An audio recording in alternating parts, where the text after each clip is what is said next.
Hello friends, welcome to WiFi study live. मैं संजीव राठौर आप सबका स्वागत करता हूं आज के इस इंपॉर्टेंट सेशन में। वोकैब के स्क्रंची और स्पेशल मटेरियल वाले क्लास में आप सबका स्वागत है। अगर आपका एमटीएस का एग्जाम है तो इस क्लास को देखना बिल्कुल ना भूलें और कंप्लीट क्लास को जरूर देखें। ये क्लास रोज सुबह 7:45 पर होती है और रात को 11 बजे इसी तरह की एक कंप्लीट ग्रामर की क्लास भी होती है, उसे भी आप रोज लाइव देख सकते हो। अगर आपका कोई डाउट है या फिर आप हमसे कॉल पर बात करना चाहते हैं तो रोज रात को 8:30 बजे इस नंबर पे कॉल करें और मैं खुद कॉल उठाकर आपकी बात का जवाब दूंगा, वो भी लाइव सेशन में। वीडियो के डिस्क्रिप्शन में एक गूगल फॉर्म दिया गया है, उसे आप फिल करके अपने डाउट को क्लियर कर सकते हो, अपनी डिटेल्स भी फिल कर सकते हो। बात करते हैं आज के सबसे पहले क्वेश्चन की, जो है अपना आज का इडियम, पुट वूल ओवर रेदर पीपल्स आईज। कई बार क्या होता है कि लोगों को हम बेवकूफ़ बनाने की कोशिश करते हैं, लोगों को ठगने की कोशिश करते हैं, लोगों को धोखा देने की कोशिश करते हैं, उनकी आंखों में धूल झोंकने की कोशिश करते हैं। तो हम कह सकते हैं to deceive someone into thinking well off them. कई बार हम अपनी सोच, अपने शब्द के माध्यम से भी लोगों को ठगने की कोशिश करते हैं। अगला वर्ड है a picture paints 1,000 words. Painting suits your mind to convey something without speaking, a method of hiding something, a visual presentation is far more descriptive than words। इसका सीधा सा मतलब है कि जब हम किसी चीज को दिखाते हैं तो वो हमें ज्यादा समझ आती है। अब याद करो अपने बचपन को, जब हम ABCD सीखते थे तो A फॉर एप्पल, वो सामने एप्पल बना होता था, B फॉर बॉय, वो बॉय सामने बना होता था। तो वो क्यों करते थे? क्योंकि विजुअलाइजेशन जो है वो हमें ज़्यादा नजर आता है, उसे हम अच्छे से देख सकते हैं। बात करते हैं अगले वर्ड की, ऑफ वंस रॉकर। बड़ा अच्छा वर्ड है, इसके लिए हम क्या यूज करेंगे? Of, out of once mind, catching of guard, without one support या हैविंग नो कनेक्शंस। इसका सीधा मतलब है जब कोई चीज हमारे दिमाग से निकल जाए, जब कोई चीज हमारे दिमाग से आउट हो जाए, उसके लिए यूज करते हैं। अगला वर्ड है cut someone down to size. किसी के साइज को, किसी की पहचान को, किसी की इज्जत को, किसी की शोहरत को कम करने का प्रयास करना। टू हर्ट समवन, चोट पहुंचाना ना। To criticise someone that they are not as great as they think. Yes, यही सही है। To defeat someone, no. To hurt someone using physical means, no. सही जवाब है आपका सेकंड वाला। अगला सवाल आपकी स्क्रीन पर है, to hear something straight from the house horse's mouth. मतलब किसी के मुंह से एकदम डायरेक्ट बात सुनना, जो मन में है, जो आप चाह रहे हैं, जो आप सुनना चाह रहे हैं, जो चीज आपके मन में है, वो आप डायरेक्ट किसी से सुनने की कोशिश करें। तो इसका मतलब है जब आपको कोई चीज समझ ही ना आए, घोड़े के मुंह से आवाज ही निकलेगी, वो आपको समझा थोड़ी ना पाएगा। घोड़े को पता ही नहीं कि आप कैसे समझते हो, तो इसका मतलब है कि आप उस चीज को समझ नहीं पा रहे हैं, उस चीज को क्लियर नहीं कर पा रहे हैं। Not a spark of decency, इसके लिए आप कौन सा वर्ड यूज करेंगे? Not being perfect, not being angry, no manners, no reasons to trust.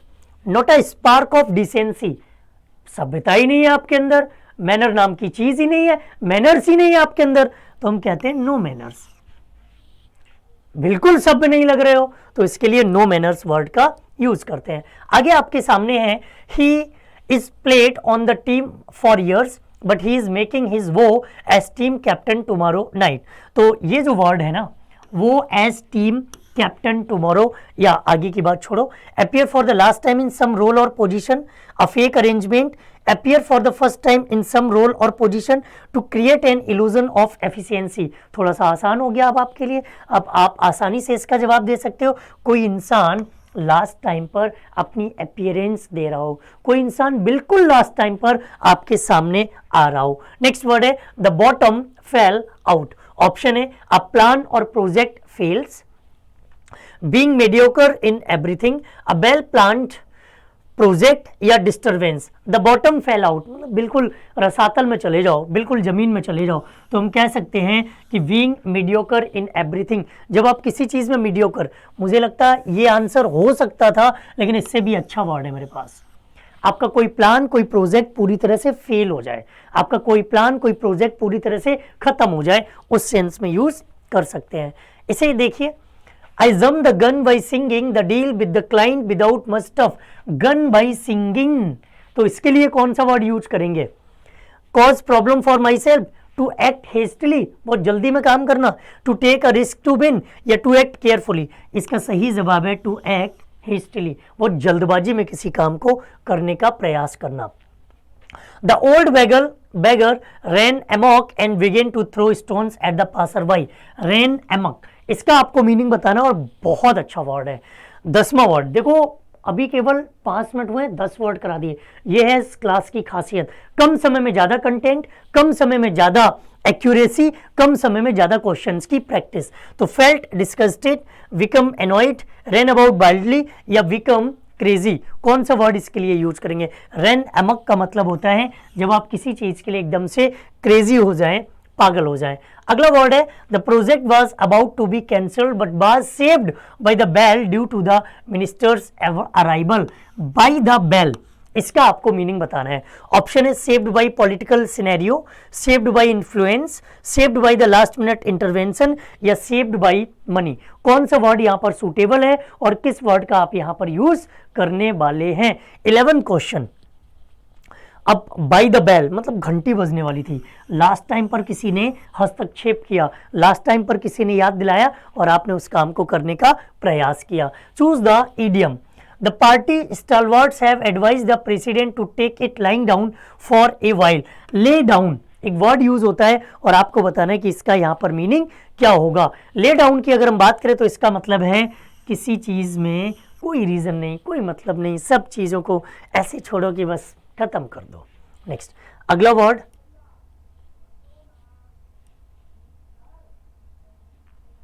मेरे हिसाब से इसका मीनिंग होना चाहिए ले डाउन, कोई इंसान जब रेस्ट करने की तरफ जाए, ये ज़्यादा सूटेबल है, ये ज़्यादा सूटेबल लग रहा है। नेक्स्ट, अगले क्वेश्चन की तरफ चलते हैं। अगला क्वेश्चन है in the organise society of today no individual or nation can plough a lonely furrow, remain unaffected, do without the help of others, survive in isolation, या रिमेन नॉन अलाइंड।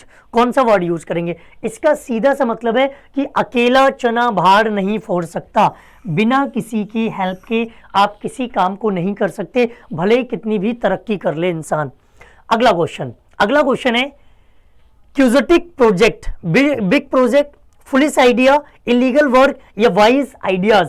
इसका आपको meaning बताना है कि इसका सही meaning यहां पर क्या होने वाला। Big project, foolish idea, illegal work, या वाइज आइडियाज। ये क्यों ना मैं एक होमवर्क दे दूं आपको, कमेंट्स तो करते ही आप, लेकिन मैं आपको हिंट कर दूं, इसमें एक ऐसा वर्ड यूज हो रहा है जिसका यूज आप दूसरों के लिए बहुत करते हो, अपने लिए नहीं करते। एक ऐसा वर्ड है इसका मीनिंग कि जो दूसरों के लिए तो बहुत यूज करते हो, अपने लिए यूज नहीं करते। अब देखो ऐसी कौन सी चीज है जो आप दूसरों के लिए तो यूज करते हो लेकिन अपने लिए यूज नहीं करते। Take up the cudgels, exaggerate the matter, to support or defend, to accept with doubt, या to be defeated। एक और होमवर्क आपके लिए, और ये इसलिए दिया है ताकि आप इसका भी जवाब दे सको। सीजीएल में लगभग 11 बार इस वर्ड को पूछा गया है। अब सवाल उठता है कि सर ठीक है, आपने जो वर्ड करा दिए वो तो हम तैयार कर लेंगे, इनको तो हम रट्टा मार लेंगे, इनको तो हम प्रैक्टिस कर लेंगे, इनको तो हम तैयार कर लेंगे, लेकिन अगर कोई ऐसा वर्ड आ जाए जो मेरे लिए नया हो, न्यू वर्ड, उसे कैसे सॉल्व करेंगे? क्योंकि एक क्वेश्चन आपका 3 नंबर का होने वाला है और वो कैब लगभग आपकी 30 मार्क्स के आसपास पूछी जा रही है। अब आप इसके इंपॉर्टेंस को समझ सकते हो। ये जो क्लास मैं आपके लिए रोज सुबह 7:45 पे ले रहा हूँ, ये क्लास सिर्फ अभी उनके लिए है जो लास्ट टाइम पर अपना बहुत अल्टीमेट रिवीजन करना चाहते हैं, जो लास्ट टाइम पे अपने आप को बहुत पीक पर ले जाना चाहते हैं, जो लास्ट टाइम पर अपने आप की तैयारी को बहुत ऊंचाइयों तक ले जाना चाहते हैं, और केवल 10 मिनट देकर। इस क्लास का पीडीएफ जरूर ले लेना। पीडीएफ में आपके पास 20 से 30 क्वेश्चन होते हैं। पीडीएफ अगर आप डाउनलोड करते हो तो आप रिवाइज कर सकते हो, चीज़ों का रिवीजन कर सकते हो, ताकि आप एग्जाम में अच्छा स्कोर कर सको। ग्रामर की रेगुलर क्लास रात को 11 बजे होती है, उसे भी देख सकते हो। नए वर्ड्स को क्या करें? अगर नया वर्ड है तो गलत होने के चांसेस ज़्यादा रहते हैं। नेगेटिव मार्किंग है, नेगेटिव मार्किंग के इस खेल में आप कभी भी क्वेश्चन को गलत करने का प्रयास बिल्कुल मत करो। अगर आ रहा है तो सही करो, नहीं आ रहा है तो छोड़ दो, वो ज़्यादा अच्छा रहेगा। अगर आप नहीं छोड़ रहे हो तो इसमें नुकसान किसका है? आपका नंबर चले जाएंगे। तो सही कर सको तो ही करो, अगर आपको जरा भी डाउट है तो मत करो, क्योंकि जरूरी नहीं क्वेश्चन सॉल्व करके सिलेक्शन हो, कई बार छोड़ने से सिलेक्शन हो जाता है। गलत नहीं होगा, छोड़ दोगे नंबर माइनस वाले बच जाएंगे, सिलेक्शन हो जाएगा। रोज इस क्लास को रात को 11 बजे जरूर जुड़ें और अपने सपने साकार करें। आज के लिए इतना ही, थैंक यू, जय हिंद।